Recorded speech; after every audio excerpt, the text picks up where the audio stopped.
Hey, here is your August 2021 update for the highest interest rates, the places to put your money, to put your savings where you will earn the most back in interest. I've also got a little bit of news for you on some changes to some of the accounts out there. And at the end of the video, I will take you through the best accounts from my point of view. If you've got £1,000, £2,000, £5,000, £10,000 or more, how you should kind of chunk that money out if you want to separate it out to get those best rates. Now let's start off with an update on inflation. Inflation, this is the rate which measures how much prices have gone up every single year. And month on month, we get that versus 12 months ago. This is vital in terms of your savings rate because you want to get it beating the inflation rate if you can, because that means the money, your savings, is at least going to be gaining its value more than the prices are going on. If it's the other way around, if prices are getting higher but your savings aren't keeping up with that, then your money is losing value. Now, over the last couple of months, it's been harder and harder for that to happen. Yeah, that inflation rate has been increasing massively, but the interest rates have been staying more or less the same. And sadly, the most recent data we have for June 2021, it's always the month behind, that has gone up again to 2.5%. It's the highest it has been in about 3 years, I think it is, something like that. And it now means it's practically impossible to get any savings account which beats that. In fact, there's only one. It's a regular saver from NatWest. In fact, you can get the same one. You can get it twice. You can also get it from RBS. That pays 3.04%. That is the only one out there available to anyone.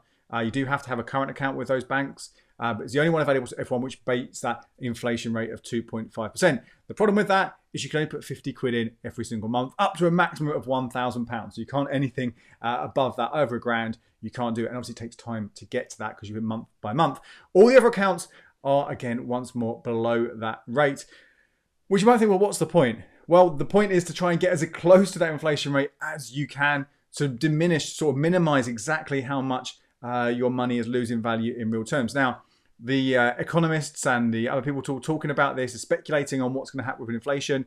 Will it keep going up? And there is speculation that as we get towards the end of this year, it get higher and higher and higher.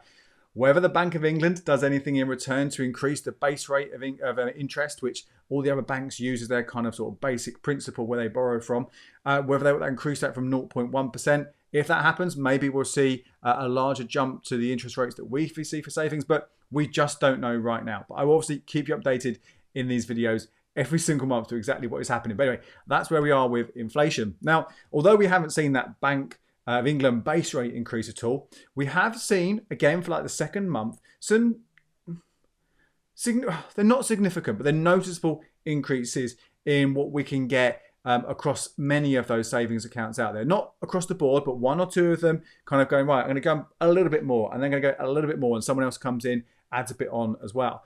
Now, let's focus here on the easy access accounts right now. A month ago, when I did this update, I told you about Marcus had increased from 0.4 to 0.5%, putting it firmly in the lead with the best rate you could get on easy access accounts. This is where you can put your money in, take it out as much as you want. There are no restrictions.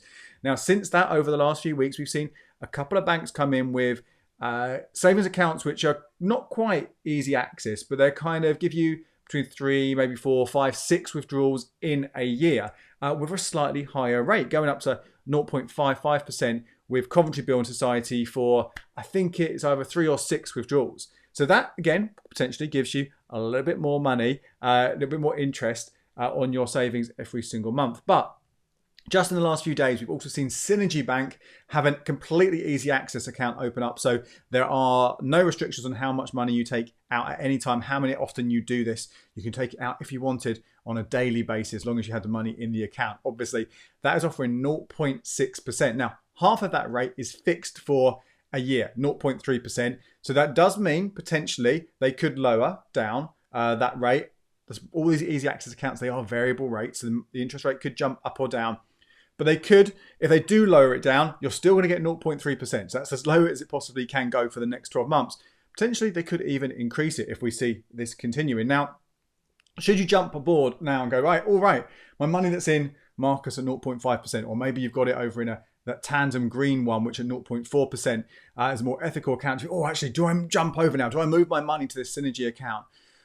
Well, you could. And as I said, trying to get as high a rate as you possibly can is really, really important when that inflation rate is keeping going higher and higher and higher. But here's the context. For every £10, sorry, every £100 that you have saved with an extra 0.1%, you get an extra 10p, right? So let's say you've got £1,000 in savings and you move it from 0.5 to 0.6%. That's worth £1. Now, is that worth it? It's hard to say. Where are you putting your time? If you're sitting around, you've got nothing to do and you have done all those other things that might make you more money in the year, switching your energy, switching your mobile phone bills, maybe switching your bank, the stuff where the cash is going to come in at a much higher rate over a year, then is it really worth moving it for £1? But if you're sitting around, you don't have much to do, maybe you could do that. However, there are potentially better savings accounts, which I will get to in a minute. But that is definitely worth thinking about. And if you do have a decent amount of cash that you need available to you, you want it easy access rather than locking it away, or it's too much to go into some of the other accounts which offer a higher rate, but have that limit on how much you can save on them, then obviously that 0.1% gets bigger and bigger and bigger as a value over 12 months. Obviously, if your account right now isn't paying 0.5%, if it's paying 0.4, 0.3, 0.2, 0.1, 0.01, whatever it might be, then yes, absolutely. Move that money into the highest paying account right now. I would imagine, it's hard to say for certain, but I would imagine the fact that we've seen over the last 4 or 5 weeks, this gradual sort of sneaking up again, that we might see this continue. Okay, this might go up again. I'm not saying we're going to get anywhere near those rates we were having even at the start of this year, but late last year. Long time before those kind of things come back, unless we see some significant movement from the Bank of England. But it's worth bearing that in mind. Now, we've also seen an increase from those 1-year fixes. And I mentioned that last month, the best one was a 1.1% from Gatehouse Bank. This is a Sharia compliant bank, which means you don't get interest, but you get an expected return, an anticipated return, basically just because under the laws of Islam, you can't earn interest, but they will still give you some money back for the money that you save with them. And also, it's quite an ethical account. So it's a good one to think about if you're concerned about where your money is going and what it's doing. Now, one of the things that we've seen this month as well, that's still the top one at 1.1%, but we've seen a lot of other 1-year fixes kind of start creeping up again. So whereas maybe a month ago there was maybe one around 1.01 and maybe 1.02 or just at 1%, then now a few of them at 1.03 or 1.05, edging up bit by bit. And I want to kind of sort of think about here is, as we've seen more of these 1-year fixes coming into play above that 1% rate, how that compares to accounts like Chip+1 and things like Premium Bonds. Now, I've got videos about both of those, which you absolutely should check out because they aren't normal savings accounts. They don't work in the same way that you would a simple one, right? This is the interest rate. This is what you get. Both of them are a little bit different. So I will link to both of those below so you can watch those in more detail. But essentially, the headline rate with Chip+1 is 1.25%. But if you're saving above £2,000 and below £10,000, there is a monthly fee. I say monthly, actually, it's every 4 weeks of a fee of £1.50 comes into play. So effectively, your interest rate will drop. And if you have the full £10,000 in there, what you're really getting is 1.06%, not 1.25%. So 1.06% is obviously lower than 1.1, right? Plus, you don't get compound interest on the Chip+1 account. Compound interest is where you earn interest on your interest. And that also adds up. Not a huge amount in the first year, but it can, over time, get bigger and bigger. So take those things into play. I've got the stats here, numbers here. If you had £10,000 in the Chip+1 account, and that's the most you can put in there, you would be getting £105.50 interest over a year. If you had it in that fix for 1 year at 1.1%, currently the best one, you get £110.56. So it's just £5.06 difference. So not a huge amount there. Now, as I said, that 10K fix, that 10K cap, on premium bonds is where I've kind of personally think premium bonds become quite interesting because you can have up to 50K in there, and the more money you have in the premium bonds, the more likely you are to win some prizes. But there is no guarantee. Although the 1% prize rate sounds relatively comparable, not too far off, you're not going to get 1%. Most, depending on how much you've got, obviously the more in there, the higher this gets. But let's say you've got around 20, 30, 40K, you're going sort of 0.9% up equivalent in prize money. Now, the Money Saving Expert has a fantastic premium bonds calculator, which some really, really complicated maths come into play to work out what you can expect to get on a return via premium bonds. But I've had a look at, let's say you've got just 20K. Yeah, you put 20K into that 1 year fix at 1.1%. You'd get £221.11 interest. Remember that compound interest coming into play there.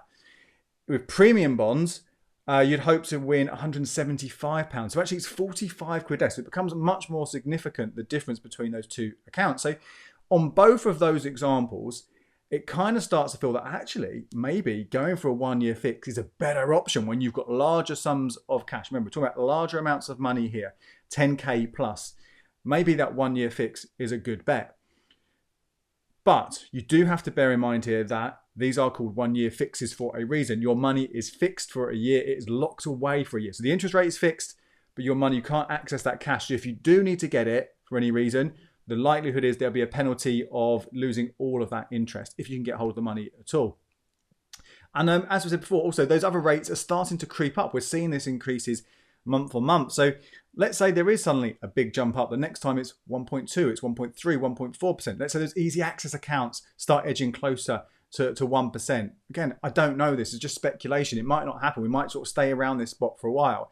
But because those differences are still relatively small, relatively minor. Obviously, you're not going to turn your nose up at a 45 quid difference, are you? But I kind of wonder whether you might want to sort of just risk it, see what goes on rather than locking your money away. But if you want to get a guarantee, you know that you're going to get a certain amount of cash. Let's say rates don't go up again. Let's say potentially it could still fall. You never know. Then you know exactly what you're going to have from that money. Again, it's up for you to decide. Personally, I still quite like premium bonds for the moment because we're not talking huge amounts of money, and it's a bit like having a lottery ticket where at least your money that you're spending on the lottery ticket is still yours. You still get to keep it and enter it into another competition the next month. And I know a lot of you guys asked me how my premium bonds are doing. Well, I didn't win again last month, sadly. In the July prize draw, I didn't win. I'm recording this on Sunday, the 1st of August. We'll have the next prize draw for premium bonds the next couple of days. So I'll be able to give you an update on the August results next month. But so far, I've won 2 months, two £25 draws, 50 quid. I'm still on course to get what I would have got if I'd put that money in the best kind of fixed accounts, roughly more or less. So we're hopefully, fingers crossed, that will continue. Now let's just jump over to finish off where I think you should put your money, the best places for your cash. If you have £1,000 or less, still the best account, the highest rate you're going to get is with a Virgin Money M Plus current account. This will offer you 2.02% on the first £1,000 you have saved.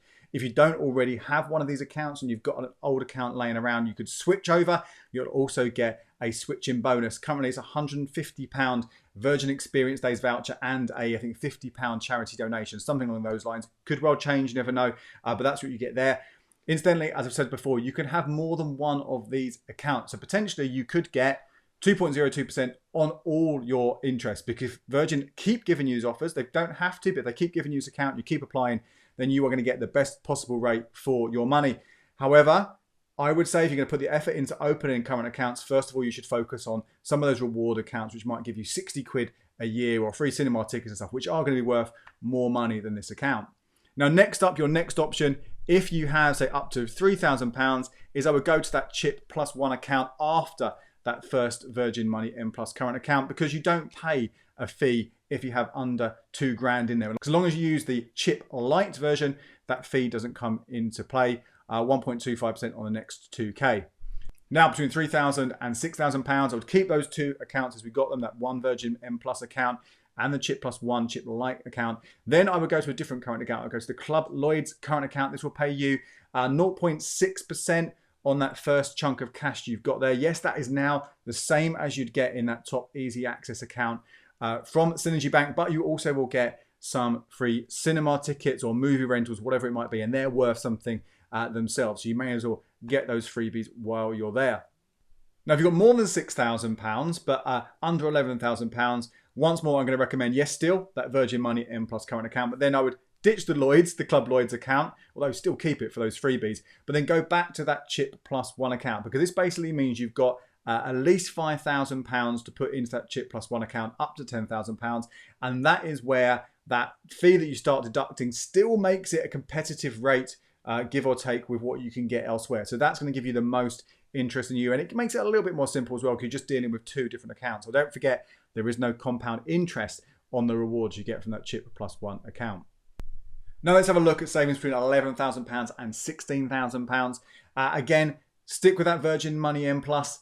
Stick with that Chip+1 up to 10k, and then I would go back to that Club Lloyd's current account, because hopefully you've still got it anyway because you're getting those freebies. And as long as you do have 2 direct debits coming out, that's really important with this account actually, you will get that interest. And in fact, anything above 4k in that account up to 5k in that Club Lloyd's, you get 1.5%. So actually it averages out at 0.78% if you've got the full 5k saved there. Now, more than 16k, obviously bear in mind what I've said earlier on in this video about those fixed accounts. You probably will get more for your money if you're happy to lock your cash away. But I would start off with that Virgin Money M Plus current account. I would build on that again with that Chip+1 account. And then I personally would go to those premium bonds, just because you've got a good chance of winning at least a decent chunk of money back with that. No guarantee, but a decent chunk of money. But again, if you do want that guarantee thing above that a certain amount, then you might want to be looking at those fixes. But still, those easy access accounts, although they've improved, although you can get 0.6% now, they're still not necessarily as strong as some of those current accounts and other accounts that I've mentioned in this video. So there you go. Let me know in the comments below exactly what you're doing with your savings. Will you be moving your money around now? We've seen some of those easy access accounts jump up a little bit. If you missed out on an update last month, you can check that. I will link to it below as well. That gives details if you have a Marcus account, how you can get a 0.1% bonus that you might be missing out on. So really important that you do check that out. And don't forget, I do these updates every single month, as well as ones on current accounts and credit cards. So hit that subscribe button, a little notification bell, so you don't miss out on those and the other videos I produce. My name is Andy Webb. Thank you so much for watching. Until next time, cheers. And here are a couple more videos you might find interesting.